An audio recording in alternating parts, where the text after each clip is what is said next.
جتنے بھی international channel ہیں جو وہاں پہ موجود ہیں آتے ہیں تو ان کا وہ انٹرویو دے دیتی ہے. وہ کوئی وہ انڈیا نہیں گئی ہے, کوئی باہر ممالک میں نہیں گئی ہے کہ اس چینل کو وہ انٹرویو دینے کے لیے. اگر جتنے چینل ہیں ان کے ساتھ کوئی انڈین چینل وہاں پہ موجود ہے یا کسی نے اس کو وہ لائن پہ لیا ہے تو وہ بڑی بات نہیں ہے.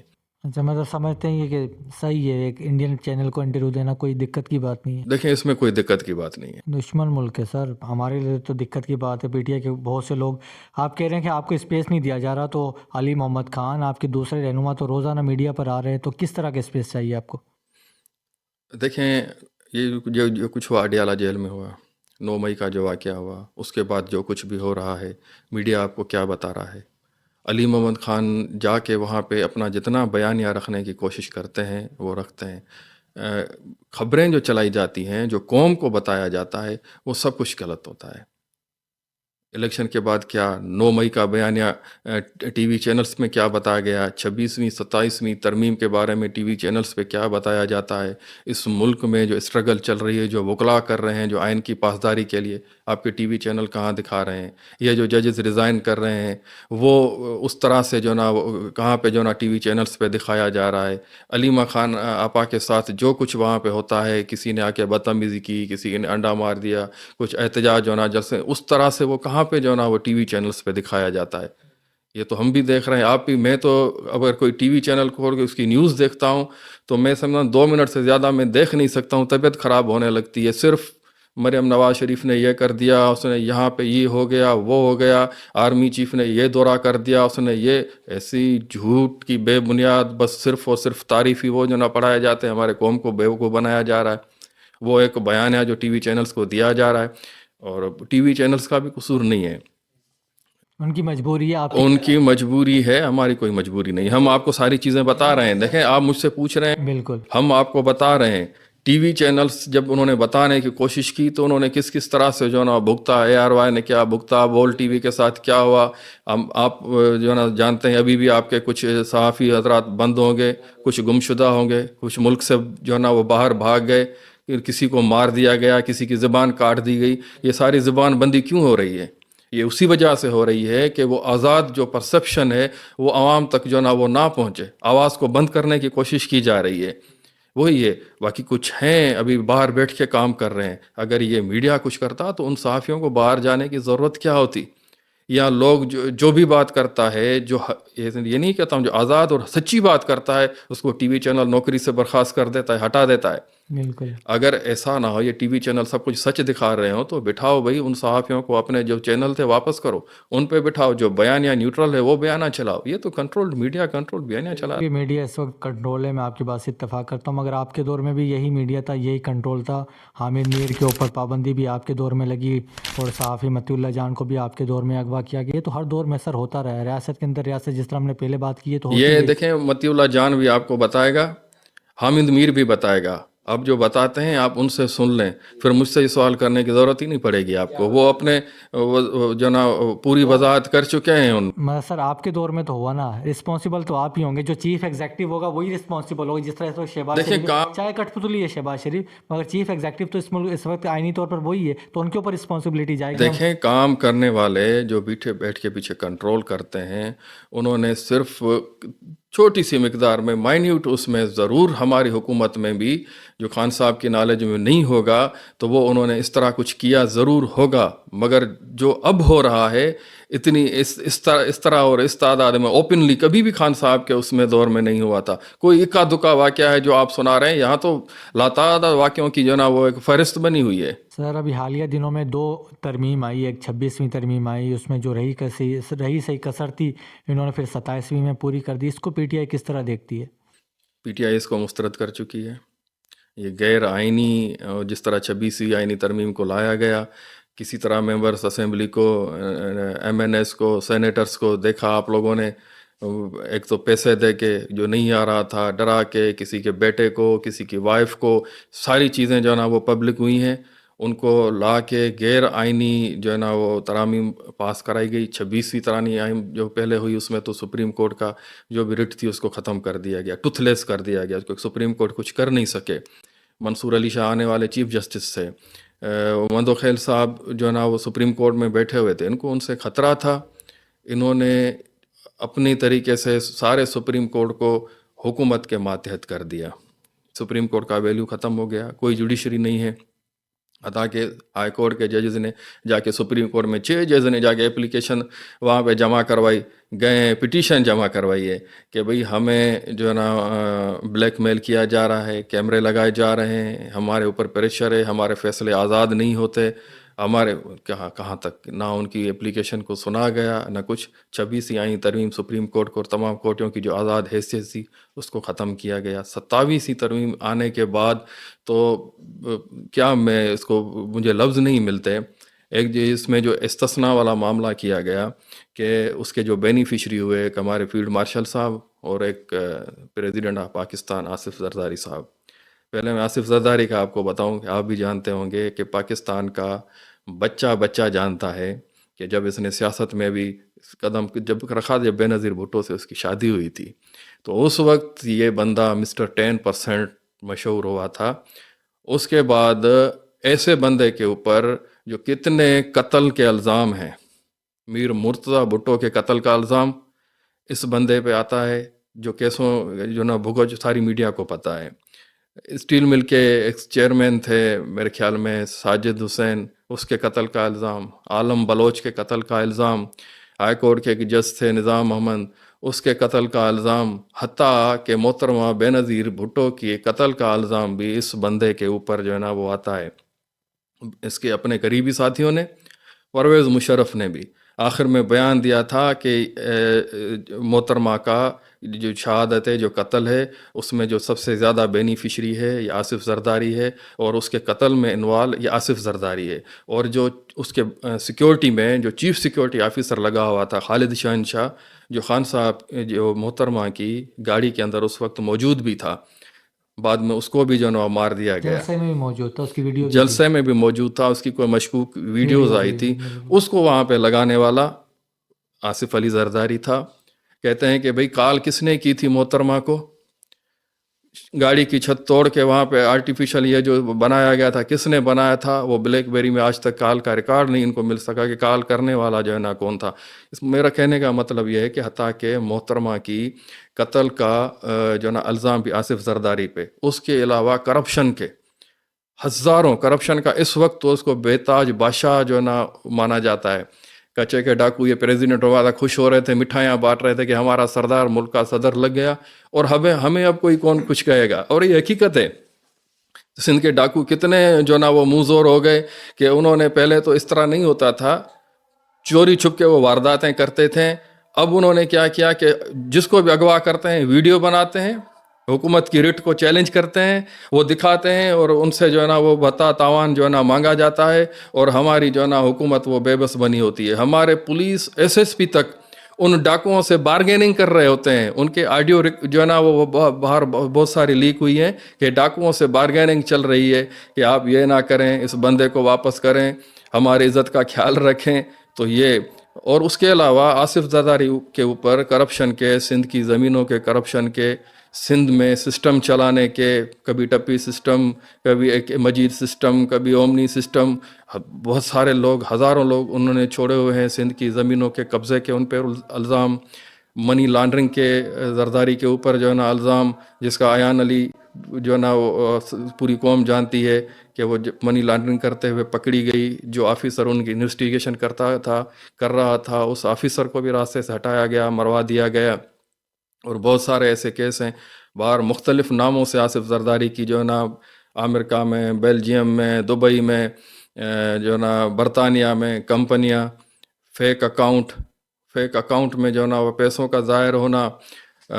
ایک تو بڑا مشہور آصف زرداری کا قصہ ہوا تھا کہ کوئی لندن بیسڈ کوئی تھا, بزنس مین تھا, میرے خیال میں کوئی بخاری کر کے کہتے ہیں, جس کی ٹانگ کے ساتھ بم باندھ کے انہوں نے بتا جو ہے نا وہ لیا تھا.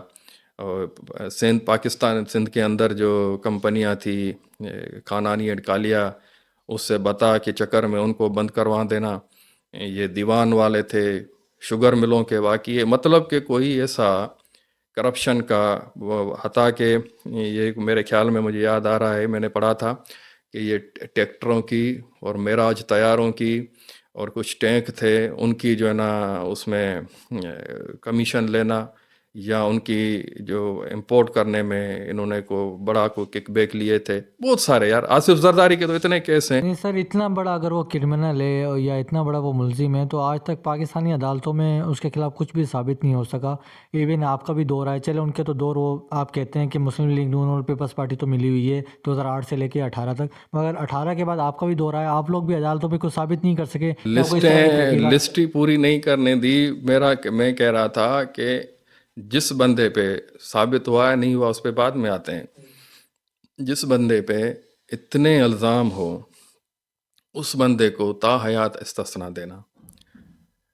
دیکھیں کبھی نہ کبھی وہ الزام ثابت، جب اقتدار سے بندہ ہٹتا ہے، جب ملک میں کوئی سسٹم ایسا آتا ہے جو واقعی عدالتیں آزاد کام کرنے لگیں اور کوئی آزاد حکومت ہو، تو پھر یہ سارے گناہ جو ہے نا وہ ثابت بھی ہو جاتے ہیں. 8 سال تو اس بندے نے جیل بھی بھگتی ہے نا. ایک بندہ سزا یافتہ 8 سال جیل، اتنے الزاموں کے باوجود اس کو استثنا زندگی بھر. میں اس چیز پہ آ رہا ہوں کہ اگر کوئی ایسا بندہ ہو جس پہ کوئی الزام نہ ہو، ٹھیک ہے، اور استثنا لینے کی ضرورت بھی کیوں پڑی؟ اس کو تو پڑی. فیلڈ مارشل صاحب کو استثنا لینے کی ضرورت کیوں پڑی؟ اگر میں صاف ہوں، اپنے کردار میں بہتر ہوں، میں جانتا ہوں کہ میں نے ایسا کوئی گناہ نہیں کیا، تو مجھے استثنا لینے کی ضرورت نہیں ہے. استثنا وہی لیتا ہے جس کو خوف ہوتا ہے، جس کو ڈر ہوتا ہے کہ اگر مجھ سے میری وردی چھن گئی، میں اقتدار سے نیچے آ گیا تو میرے ساتھ کیا ہوگا. اس کو اپنے گناہ یاد آتے ہیں. وہ کہتا ہے کہ میں اپنے آپ کو ایسا قانونی شیلٹر دوں کہ کوئی مجھے کچھ نہ کر سکے. جو جتنا زیادہ کرپٹ ہوتا ہے، جتنا اس کو خوف ہوتا ہے، وہ اتنا استثنا اور اس طرح کا کورج جو ہے نا کوج لینے کی کوشش کرتا ہے. تو میں کہتا ہوں یہ وہی جو ہے نا ہمارے قانون کے ساتھ، آئین کے ساتھ کھلواڑ ہوا ہے. ہمیشہ آئینی ترامیم پاس کی جاتی ہیں عوامی حقوق کی حفاظت کے لیے اور عوام کے ان کے تحفظ کے لیے کی جاتی ہیں. ہمارے ہاں جو بھی کی جاتی ہیں، اقتداری ٹولہ اپنے اقتدار کو مضبوط کرنے کے لیے، محفوظ کرنے کے لیے ایسی زبردستی کی آئینی قوانین جو ہے نا وہ پاس کروا رہے ہیں. چلیں سر، اب سندھ کا رخ کرتے ہیں. سندھ میں آپ کی جماعت ہے، مولانا فضل الرحمان کی جماعت ہے، دیگر قوم پرست جماعتیں، ایون جی ڈی اے بھی بنی تھی، مگر اس کے باوجود آپ تمام مل کر بھی پیپلز پارٹی کو شکست نہیں دے سکے. اس کی کیا بنیادی وجہ ہے؟ پیپلز پارٹی سندھ کے اندر ختم ہے. پیپلز پارٹی اس وقت جو سندھ کے اندر دکھا رہی ہے، اپنا اقتدار بنا رہی ہے، وہ صرف اور صرف اپنی طاقت کی بنیاد پہ ہے. 2018 کی الیکشن میں کراچی میں ہم نے سیٹیں لیں. پوری سندھ سے ہم نے جہاں پہ جو ہمارا بندہ ان کے سسٹم کو فیس کر سکتا تھا وہ وہاں سے جیتا. شکارپور سے ہم نے جیتا، ہمارے ابڑو صاحب ٹکٹ سے جیتے، سمرو صاحب جیتے، حتیٰ کہ گھوٹکی ڈاکوؤں کے جا کے وہاں پہ شر صاحب جیتے ہیں. کراچی سے ہم نے بہت ساری ایم پی ایس کی، ایم این ایس کی سیٹیں ہم نے لی ہیں. تو اس کا کیا مقصد ہے کہ سندھ کے اندر پی ٹی آئی آلریڈی موجود ہے. پاکستان پیپلز پارٹی کا جو یہاں پہ قبضہ ہے وہ صرف اور صرف طاقت کی بنیاد پہ ہے کہ وہ آج سے نہیں، کافی دہائیوں سے وہ حکومت میں رہی ہے. تو حکومت میں رہنے کے باوجود انہوں نے ایک سسٹم بنایا ہوا ہے لوگوں کو کنٹرول کرنے کا. ایک وہ کنٹرول کرتے ہیں اداروں کے ذریعے، سب سے بڑا پولیس کے ذریعے، اس کے بعد کمشنری ہے جو بیوروکریسی سسٹم ہے اس کے ذریعے کنٹرول کرتے ہیں. اس کے علاوہ ان کے ہاں وڈیرے ہیں. الیکٹیبلز جیسے الیکٹیبل الگ چیز ہو گئی. الیکٹیبل کے انڈر میں بھی، نیچے بھی ہر علاقے کے وڈیرے مقرر ہیں جو وہاں کے لوگوں کو کنٹرول کرنے کے لیے وہاں پہ ہیں. اس کے علاوہ یہ سب ہونے کے باوجود ایک بڑا ڈاکو سسٹم، دھاڑیل سسٹم، وہ پیپلز پارٹی کے یہ جتنے بھی دھاڑیل ہیں یہ ان ختم ہو سکتے ہیں، مگر کیوں نہیں؟ اتنے ادارے ہونے کے باوجود یہ ہمارا ان میں گھوٹکی میں بڑی بنی ہوئی ہے کور، پوری کیا کہتے ہیں اس کو، چھاونی بنی ہوئی ہے. اس چھاونی دیوار کے 7 ڈاکو ہیں. کیا یہ پوری چھاونی جہاں پہ ہے تو ارد گرد کے لوگوں کو وہ چھاونی تحفظ نہیں دے سکتی؟ وہ کچے کے ایریا کو سب سے زیادہ ڈاکو وہاں پر کیوں ہے؟ کیونکہ یہ نمائندے، یہ حکومت، یہ ادارے سارے اس چیز میں ملے ہوئے ہیں کہ یہ سب مل جل کے یہاں کے لوگوں کو انہوں نے غلام بنایا ہوا ہے. محبت کوئی نہیں ہے، کوئی ان کا لوگوں کے ووٹ کی اس بنیاد پہ کوئی ان کے پاس اقتدار نہیں ہے. آپ کچھ عرصے کے لیے پیپلز پارٹی کو حکومت سے الگ کر کے دیکھ لیں، لوگوں کو آزاد فیصلہ کرنے کا اختیار دے دیں، اس کے بعد دیکھیں. جب الیکشن ہوتے ہیں ان کے جو نمائندے ہیں لوگوں میں نکل نہیں سکتے، وہ کوئی بڑا پروگرام نہیں دے سکتے، اور اتنی ان کے مخالف جو نا پوری سندھ کے اندر جو نا آوازیں اٹھتی ہیں، پوری سندھ ان کے خلاف اٹھ کے کھڑا ہوتا ہے، تو یہ مجبور ہو جاتے ہیں، ایسے ایسے بیان دیتے ہیں آپ کے ووٹوں کی ہماری ضرورت نہیں ہے. بہت سارے لوگوں نے جو نا وہاں پہ ان کی جو نا انسلٹ کی، وہاں پہ نکل نہیں سکتے تھے الیکشن کمپین میں، اور جب رزلٹ آتا ہے تو وہ یہ جیت جاتے ہیں. تو یہ سسٹم کے ذریعے جیتتے ہیں، یہ عوام میں ان کی مقبولیت نہیں ہے. جس وقت بھی سندھ کے اندر کوئی ایسا ماحول آیا، کوئی ایسی سیاسی صورتحال پیدا کہ الیکشن جو نا وہ شفاف ہوئے، تو پاکستان پیپلز پارٹی نہیں آئے گی. پاکستان پیپلز پارٹی نے سندھ کو تہس نہس کر دیا ہے، برباد کر دیا ہے. سندھ کا انفراسٹرکچر تباہ ہے، سندھ کا تعلیمی نظام تباہ ہے، سندھ میں کوئی صحت کا نظام نہیں ہے، بے روزگاری بہت بڑھ گئی ہے، لوگ خودکشیاں کرنے پر مجبور ہیں. دیا کیا ہے جو لوگ ان کو جو نا وہ بار بار لے کر آئیں گے؟ صرف اور صرف پیپلز پارٹی کا قبضہ ہے. جس وقت یہ قبضہ ختم ہوا، آپ لوگ دیکھو گے کہ پیپلز پارٹی یہاں پہ گنے چنے لوگ ان کے جو نا جن کا اپنا کو اچھا کردار ہے وہ آ سکیں گے، ورنہ نہیں آئیں گے. لوگوں کی سخت ترین شدید نفرت ہے. اگر آپ میرے ساتھ پورا اندرون سندھ میں آپ کو وزٹ کرواؤں، آپ 100 لوگوں سے ملیں، اس میں 90% لوگ جو نا آپ کو پیپلز پارٹی کے خلاف جو نا شکایت کرتے نظر آئیں گے.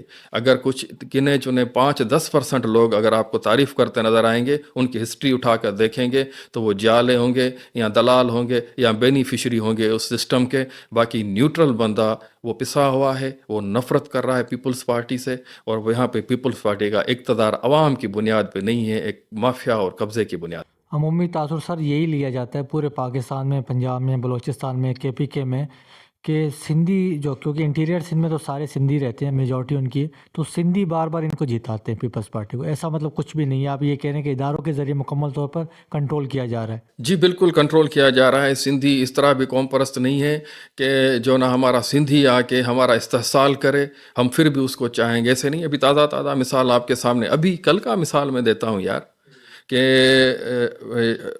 ہمارا یہ جو وکلا کا جو نیا لیڈر وڑائچ صاحب، عامر وڑائچ سندھی تو نہیں ہے، پنجابی ہے، پنجابی ہے. اس کو سندھیوں نے اپنے آنکھوں پہ بٹھایا ہے، سر پہ بٹھایا ہے، اس کو سونے کے تاج پہنائے ہیں، اس کو اتنی اجرکیں پڑی ہیں کہ آج تک کسی سیاسی لیڈر کو اتنی اجرکیں نہیں پڑی جتنی سندھیوں نے اس کو عزت دی ہے. اگر سندھی یہ ہوتے کہ نہیں صرف قوم پرستی نہیں، اس نے آواز اٹھائی سندھ کے لیے، سندھ اس کے ساتھ کھڑی ہو گئی. سرفراز میتلو صاحب پیور سندھی ہیں، کھیرپور سے ان کا پیرگوٹ سے تعلق ہے. کل حسیب جمالی سے الیکشن کیوں آ رہے ہیں؟ سندھ کے اندر آ رہے ہیں نا، سندھ کی جو نا ووٹ میں دیا ہے اس لیے آ رہے ہیں کہ وہ 26ویں 27ویں آئینی ترمیم کے حق میں کھڑے تھے. حسیب جمالی وڑائچ گروپ ان کے خلاف کھڑا تھا، تو لوگوں نے ان کو جتوایا جو غیر سندھی ہیں، سندھی کو نہیں جتوایا، اس کو ووٹ نہیں دیا. تو یہ تاثری غلط ہے کہ سندھی ووٹ دیتے ہیں، سندھی ووٹ دیتے ہیں. سندھی پسے ہوئے ہیں بیچارے، وہ آزاد سانس نہیں لے سکتے، ووٹ کہاں لے سکتے ہیں؟ سر میں آپ کے بارے میں یہاں آنے سے پہلے تھوڑا ریسرچ کر رہا تھا. آپ نے 2018 میں کھیرپور سے غالباً الیکشن لڑا، اور 2024 میں آپ نے کراچی سے الیکشن لڑا آغا رفیع اللہ کے مقابلے میں. تو کیا 2018 میں آپ نے کھیرپور سے لڑا تھا؟ اور میں نے 2018 میں جہاں پہ آپ بیٹھے ہوئے ہیں 229 تھا، میں نے یہاں سے الیکشن لڑا. 18 میں نے یہاں سے الیکشن لڑا تھا، اور اس کے بعد پھر 2024 میں نے 2030 سے الیکشن لڑا ہے. NA 230 سے؟ ہاں NA 230. تو یہ کیا رزلٹ ہے پھر؟ اگر رفیع اللہ آپ سے جیت گئے دونوں دفعہ؟ دیکھیں حقیقت میں دونوں دفعہ میں جیتا ہوا ہوں. ریسنٹلی بات کی جائے تو 2030 کے الیکشن میں، جو 2030 کے الیکشن میں 2024 NA 230 سے 2024 کے الیکشن پہ ہم آئے تو 2024 میں آغا رفیع اللہ عوام کے اندر نظر نہیں آتے تھے. ہمارے یہاں پروگرام اٹھا کے جو ہے نا وہ پروفائل پہ دیکھ لیں کہ کتنے بڑے بڑے اجتماع، کتنے بڑے بڑے، حتیٰ کہ ہمیں پروگرام کرنے کی آفیشلی اجازت ہی نہیں تھی، ہم نکل نہیں سکتے تھے. 9 مئی تازہ ہوا تھا، اس کا ڈر اور خوف اتنا تھا کہ ہمیں ریلی کی اجازت نہیں تھی، ہمیں جھنڈا دینے کی اجازت نہیں تھی، ہم سارا نشان چھین لیا گیا تھا. ہمیں ابھی میں این اے کے الیکشن میں تھا، میرا ریکٹ نشان تھا، میرے نیچے 3 اور چوتھے ایم پی اے کا بھی جو نا وہ نشان تھا، ایک کو ریکٹ، ایک کو گھڑیال. اب جو میرے نیچے گھڑیال والا ہے، این اے پہ بھی کسی کو گھڑیال تھا، پی ایس پہ بھی گھڑیال ہے، ایک کو کیٹل تھی، کیٹلی جس کو کہتے ہیں، اب پی ایس پہ بھی کیٹلی، این اے پہ بھی کیٹلی.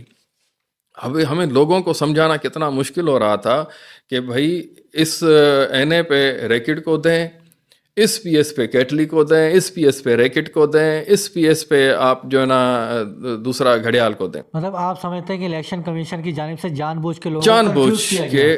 اتنا کنفیوز کرنے کے باوجود، نیٹ ورک بند ہونے کے باوجود کہ ہم جہاں پہ جا رہے ہیں ہم اپنی آنکھوں سے دیکھ رہے ہیں کہ دھاندلی ہو رہی ہے، دھاندلی کو روکیں ہم کیسے؟ یا ہم انتظامیہ سے رابطہ کریں، رینجر سے رابطہ کریں، الیکشن کمیشن سے، یہ سارے ملے ہوئے ہیں. پھر ہمارے پاس کیا ہے کہ ہم اپنے لوگوں کو بلا کے وہاں پہ اس دھاندلی کو تو رکوائیں، مگر ہمارے پاس نیٹ ورک بھی نہیں ہے کہ ہم اپنے ورکرز کو، کارکنوں کو بلا سکیں. وہاں صرف دیکھنے کے علاوہ اگر ہم وہاں پہ آواز اٹھائی تو وہاں پہ لڑائی جھگڑا، اور وہ اس کے باوجود بھی 230 سے ہم الیکشن جیتے. ہمارے پاس جتنے بھی فارم 45 تھے اس سے ہم جیتے ہوئے تھے. کتنے ووٹ تھے سر؟ جب میں آپ کے بارے میں چیک کرا تھا، آگر رفیع اللہ 2024 کے الیکشن میں 32,000 سم تھنگ ووٹ لیتے ہیں اور آپ نے غالباً 23,000 لیے تھے. آپ کہہ رہے ہیں فارم 45 کے حساب سے آپ نے کتنے ووٹ لیے تھے؟ فارم 45 کے حساب سے میرے پاس فارم 45 تقریباً 90% فارم 45 تھے، جو 10% فارم 45 نہیں تھے. 90% فارم 45 میں جو ان کے علاقے بینس کالونی، یہ گوٹھ ووٹ سارے ملا کے میں 2 سے 2,500 کی اکثریت میں ہوں آغا رفیع اللہ سے. جو 10% ہمارے پاس فارم 45 نہیں تھے، اس کی وجہ تھی کہ وہاں پہ ہمارے ایجنٹس کو بیٹھنے نہیں دیا گیا. جو بیٹھے تھے ان کو اٹھا کے ہاتھ باہر جو ہے نا نکال دیا گیا. وہاں صرف ہمارے نہیں، بہت ساری پارٹیوں کے ایجنٹس کو نہیں بٹھایا گیا. وہاں پہ جھگڑے ہوئے، مارا ماری ہوئی. مولوی میرے خیال میں ٹی ایل پی والوں کو بھی مارا، نون لیگ کے ساتھ بھی جھگڑے ہوئے. ہم وہاں پہ گئے، ہم بہت کچھ کرنے کے باوجود بھی اپنے ایجنٹ نہیں بٹھا سکے. ان 10% ووٹوں میں صرف ابراہیم حیدری کے کچھ یو سیز تھے جس میں اس نے ہم سے یہ لیڈ لیے. وہاں سے ایک یو سی سے اس نے کوئی 10 سے 11,000 ووٹ لیے ہیں، جو 10% فارم ہمارے پاس نہیں ہے. صرف وہاں سے انہوں نے کلیم کیا. اس کے باوجود ہم کورٹ میں گئے ہیں، کورٹ میں ہم نے چیلنج کیا کہ جو ہے نا اس کو جو ہے نا ریکاؤنٹنگ کی جائے اور بایو میٹرک جو ہے نا وہ ویریفیکیشن کی جائے.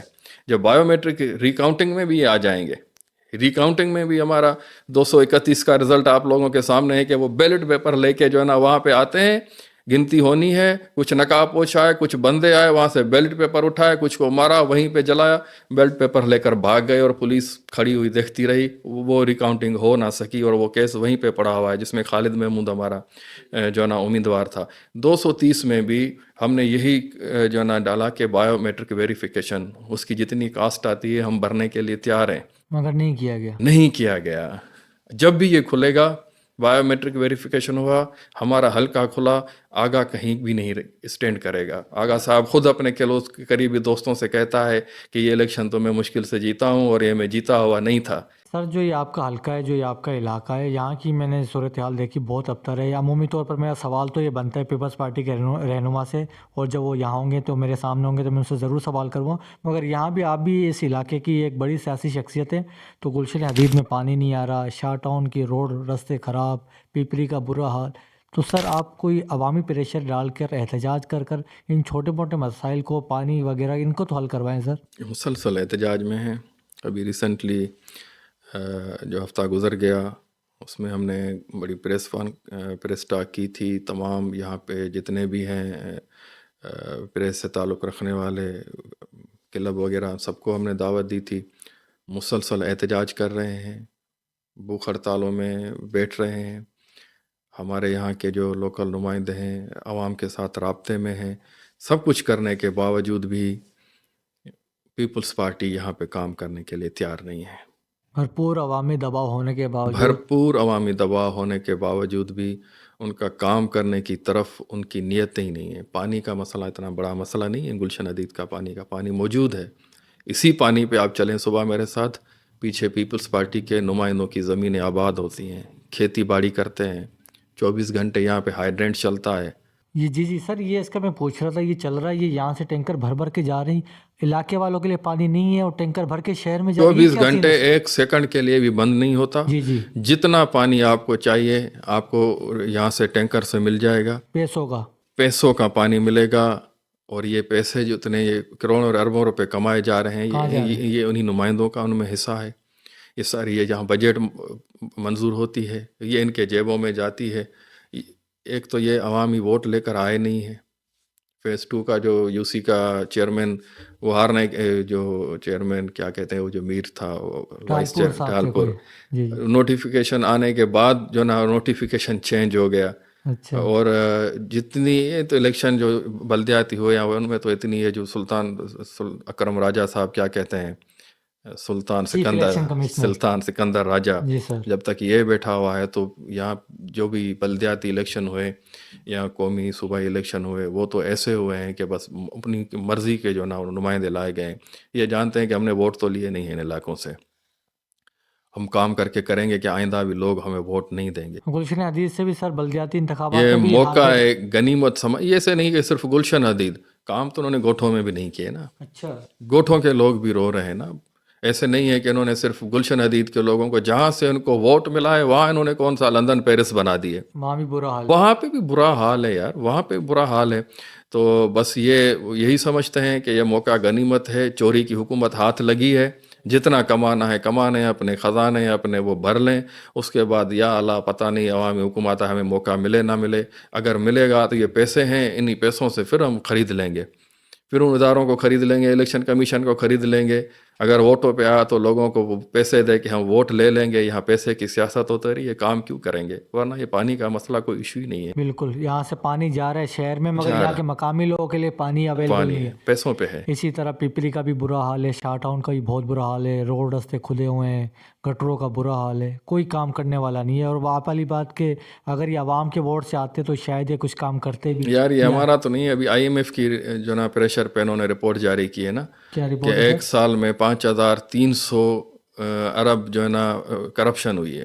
اچھا, یہ اتنا جو نا اتنی اگر سالانہ ہمارے یہاں کرپشن ہو رہی ہے, ٹوٹلی کرپشن ہوئی ہے اور تو کچھ ہوا ہی نہیں ہے.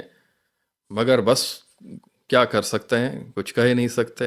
سر 9 مئی کے بارے میں آپ کی ذاتی, صرف PTI کے رہنما کے طور پہ نہیں, آپ کی ذاتی رائے کیا ہے؟ کیا شہدائے پاکستان کی بے حرمتی کسی بھی طور پر جسٹیفائی ہے؟ اور اگر یہ کسی بھی طور پر PTI نے کیا ہے تو وہ معافی مانگ کر آگے کیوں نہیں بڑھتی؟ میرے بھائی 9 مئی فالس فلیگ آپریشن تھا, ایک ڈرامہ تھا, ایک ٹریپ تھا. 9 مئی میں کوئی سوچے سمجھے کو ہمارا یہ پروگرام نہیں تھے کہ خان صاحب کے ساتھ یہ کچھ ہوا, یہ کروایا گیا, اس کو پبلک کروایا گیا. ہمارے اندر ایسے لوگ موجود تھے جو بعد میں چلے بھی گئے, کچھ ہوں گے بھی. تو یہ تاثر دیا گیا کہ نہیں اب جو ہے نا وہ اداروں کی طرف جانا ہے, اور جہاں جہاں جانا ہے وہاں جو ہے نا وہ کوئی نہیں ہے آگے آ کے جو ہے نا عام پبلک. ایسا نہیں کہ ہمارے لیڈر وہ تو منع کرتے رہے, عام پبلک ان کے سامنے کچھ ایسے مشکوک جو نا وہ لوگ افراد جو ان کو راستہ دکھا رہے ہیں, ہمارے کچھ لوگ اس ٹریپ میں ضرور آ گئے. مگر یہ ساری سازش رچائی گئی تھی اداروں کی طرف سے, ایجنسیوں کی طرف سے, کہ کس طرح PTI کو کرش کرنا ہے, ہمیں کوئی جواز مل جائے. خان صاحب چھائے ہوئے تھے, جلسے کر رہے تھے, ہر دن کی بنیاد پہ ان کا جو نا پروگرام ہو رہے تھے, اس کو نہیں روک پا رہے تھے. خان صاحب پہ انہوں نے جان لینا حملہ تک کروا دیا. حملہ کرنے کے بعد خان صاحب اللہ تعالیٰ نے ان کو نئی زندگی بخشی اور عوام کی طاقت اس کے ساتھ مل گئی. اب کیا کر سکتے تھے؟ یہی سالوں صدیوں سے ٹریپ ہوتا, ڈرامہ بناتے آ رہے ہیں, وہی پرانا. انہوں نے ہمارے لوگ کچھ اس ٹریپ میں آ گئے, انہوں نے ٹریپ 9 مئی کا بنایا, اور جو نا اس ڈرامہ کر کے ہم پہ الزام لگوا کے اپنے بندوں سے, کور کمانڈر